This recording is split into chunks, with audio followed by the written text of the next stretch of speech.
Hey, I'm back on this Yardsman with the 15.5 horsepower Tecumseh engine. A while back I did a video on this where the gas wasn't flowing through, so when it was running this filter would run dry. Changed the filter, changed all the hoses, and it's starting to happen again.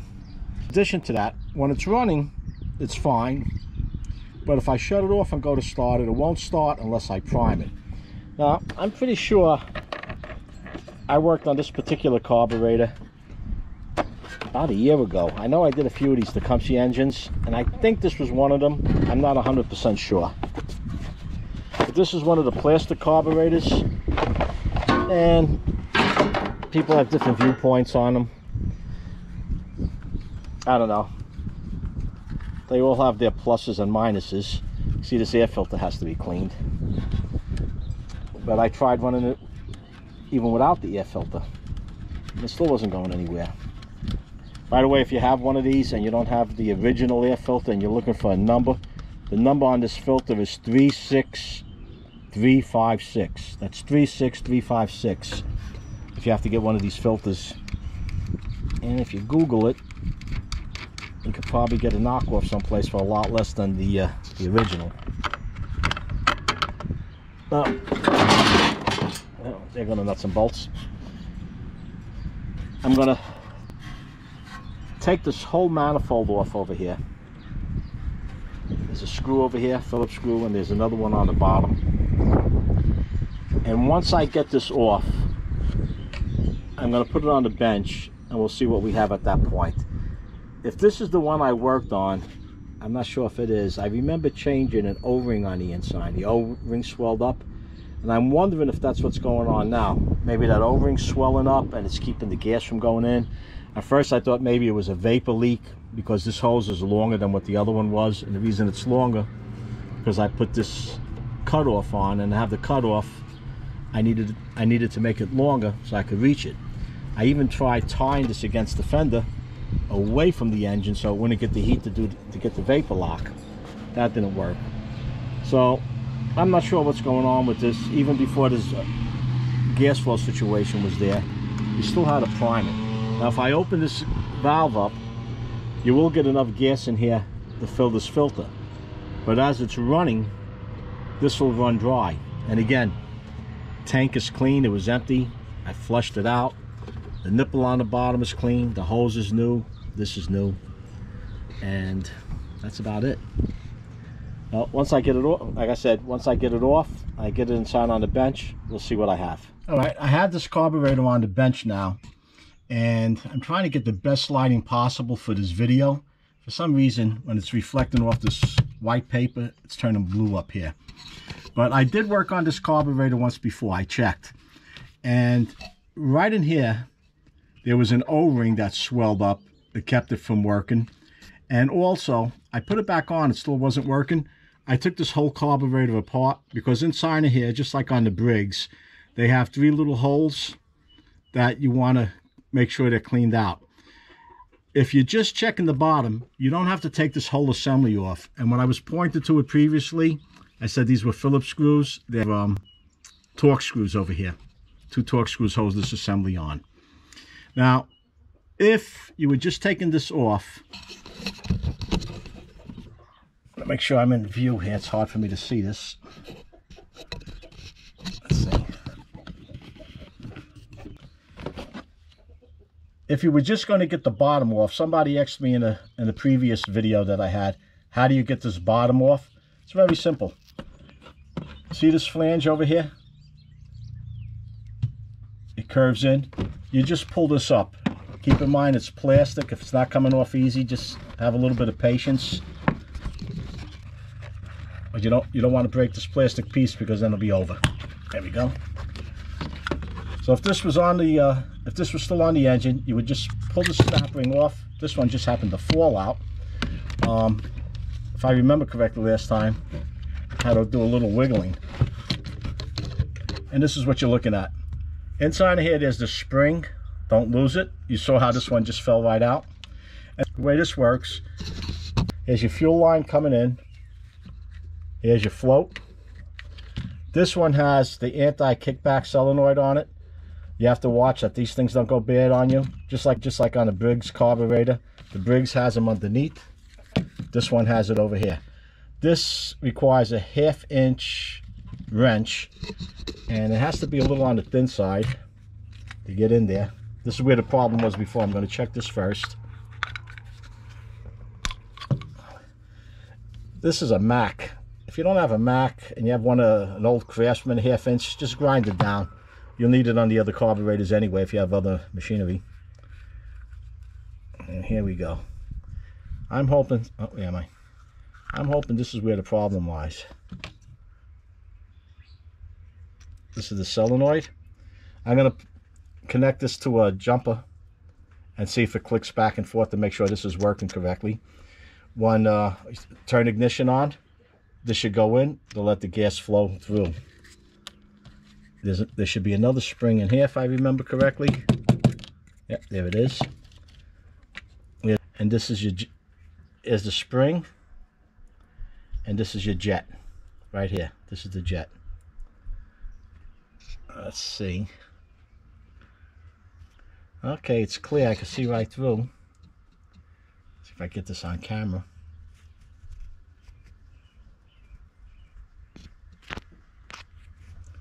I can't get a. I don't even have to post. You can see that. You can see right through. So the jet's clear. Now the trouble I had the last time was the O-ring that's in here. I don't know if it's good. Let's see. To get this float out, if you want to check your seat and your needle, the float on here just clips in. It doesn't slide back and forth like the other carburetors. You just have to pry this out. As the gas flows in, it's coming through your needle. The float goes up, and the pin shuts it off. Question is, am I getting gas in here? When I took this apart, there was gas in the fuel line, but there was, I couldn't tell if there was gas in here. I started this yesterday, and I'm here now. I started this yesterday, and I don't know if any dripped out of here or not. Now here's the other part of the carburetor you want to take care of. The emulsion tube, you pull this right out, and this will have an O-ring. Let me set this up. This has an O-ring right on the bottom. Right here. You want to make sure that's okay. If you happen to have one when you take it off, I would just replace it. And you want to make sure all these jets are clean. But I don't think my problem was here, because when this thing was running, until it ran out of fuel in that fuel filter. Alright, the camera went out, and while it was out, I looked at this a little bit more. I pulled out the float and the needle just to make sure we weren't clogged in here. I don't have another seat, so I didn't spray any carburetor cleaner in there, because that'll cause it to swell, and then it definitely won't work. I have this float out, and with the float out, you can see right down in here. That's where the jet is going to be coming in from this side. This little hole over here was clogged. I used this bread tie, poked it in, cleaned it up several times, and then I sprayed the carburetor cleaner into it. So this is clean now. And where this goes up over here, it may have been clogged. I couldn't tell. You know, when this wire gets a little bent, it's hard to tell. But I reamed this out a few times, sprayed it a few times, and that should be good. Also, this hose, if I remember right, this hose was a new hose. Doesn't match this other one here, but in the hose itself, it must have touched the engine. You see this? That's not a problem. But over here on this side, this, you can see that crack? It's not all the way, that crack isn't going all the way through that I could tell. But even if it wasn't, that's a safety issue. So I put another piece of hose on here. I'm going to put this back together now. And, oh, we have this gasket. We have this gasket. I only worked on a couple of these plastic carburetors, and I haven't changed one of these gaskets yet. They seem to hold up. Let me show you the way this goes now. Get this back together. Trying to get a little better camera angle here, because it's hard to hold the camera, get a good view, and put this together. For now, I'm going to leave the float and the needle out. And I was checking for the O-ring that belongs in here, and I couldn't tell if one was in there or not. And I'm banging this, tapping it around, and the O-ring fell out. So I don't know if this was in there and it twisted, what the story was, but this one is the one that was in there, and it's hard to tell. This is a new one. This one looks slightly bigger, this one here. So I don't know if it shrunk with the gas. Usually they swell up, but I'm going to put this new one in, and we'll take it from there. Now, you don't want to just drop this O-ring into this hole. If it goes down sideways, it's not going to do any good. So I'm just going to put it on top of the jet and use the jet to push it in.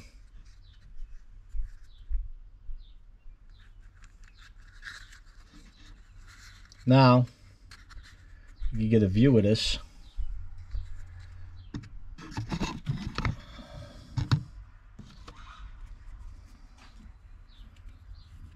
You can see the jet, and there's the O-ring.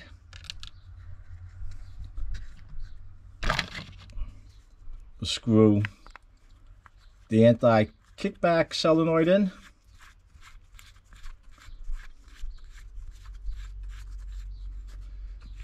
And you can see how that pushes it in.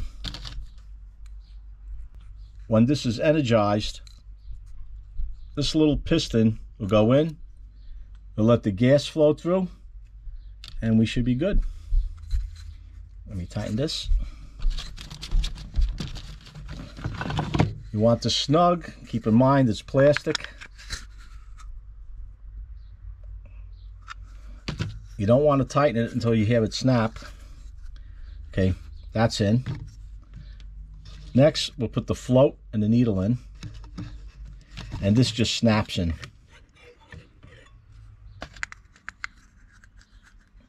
A little tricky trying to get it on camera here.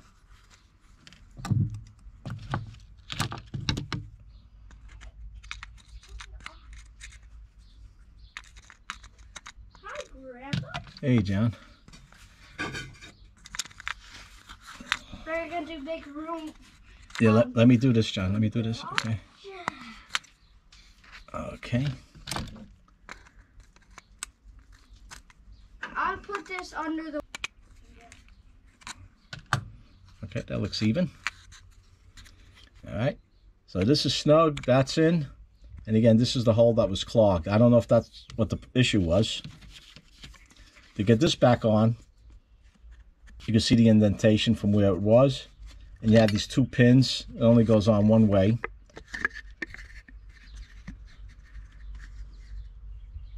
And that's not it.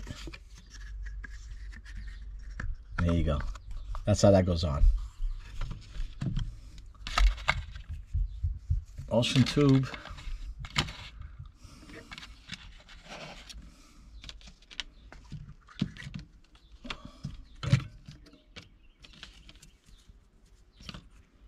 Don't forget to drop the spring in.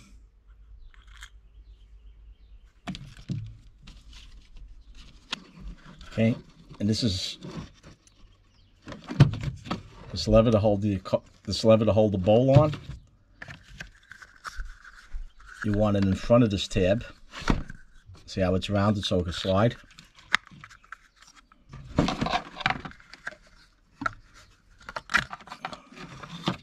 Just like that. It's that easy.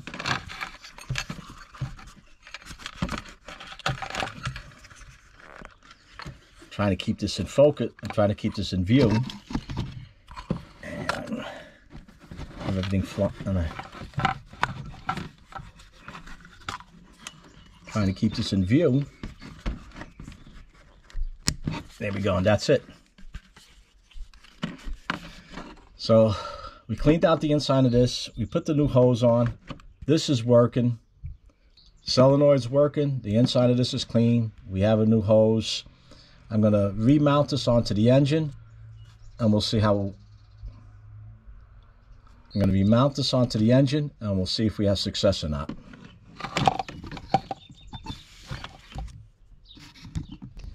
All right, we have this all together. I even put a new shut-off valve in here, just in case. The other one I could blow through it, but everything's new.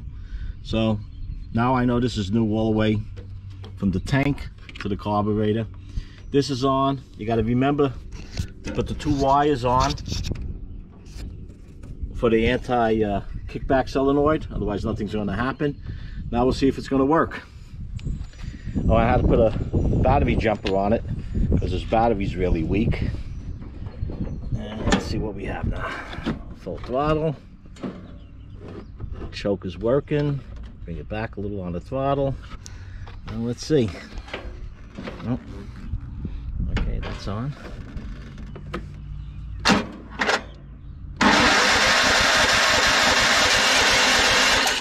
Yeah, that battery's very weak.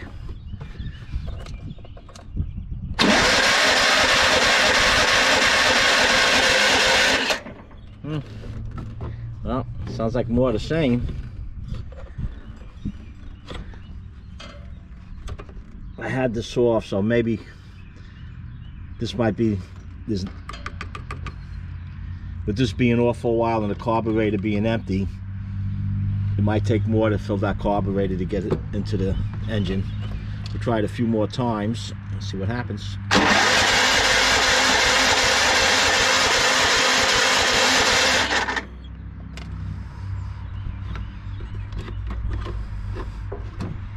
Throttle, full choke.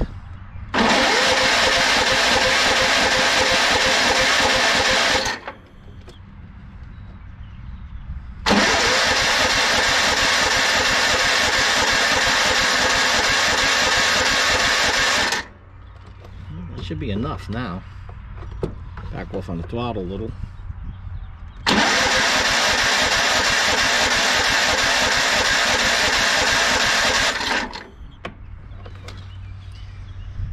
Just not to burn up the starter. I'm going to give it a couple of minutes. I'm going to put this back. I'm going to reach it. I'm going to put this on charge.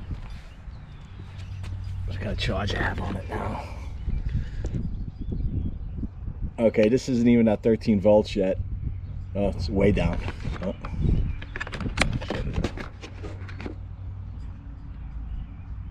Okay, this isn't reading 13 volts.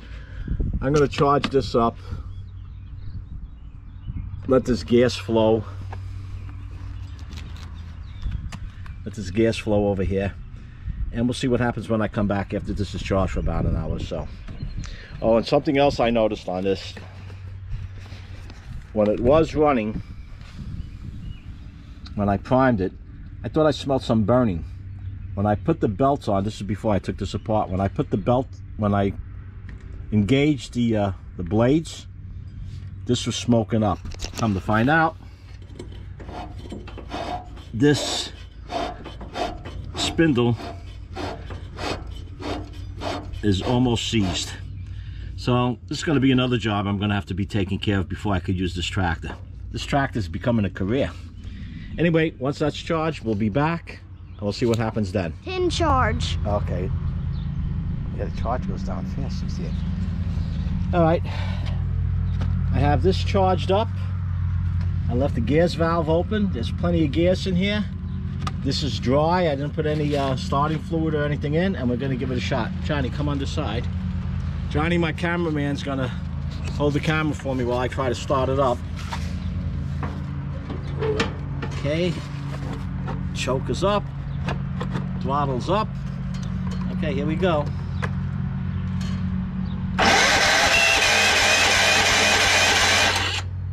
That don't sound good, nothing.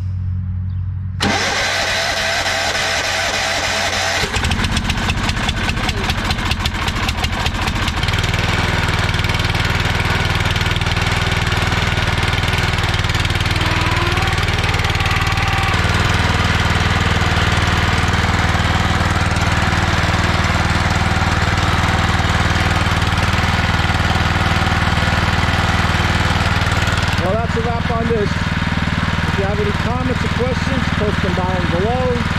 Give it a like. And if you haven't done so already, subscribe. Until next time, stay safe.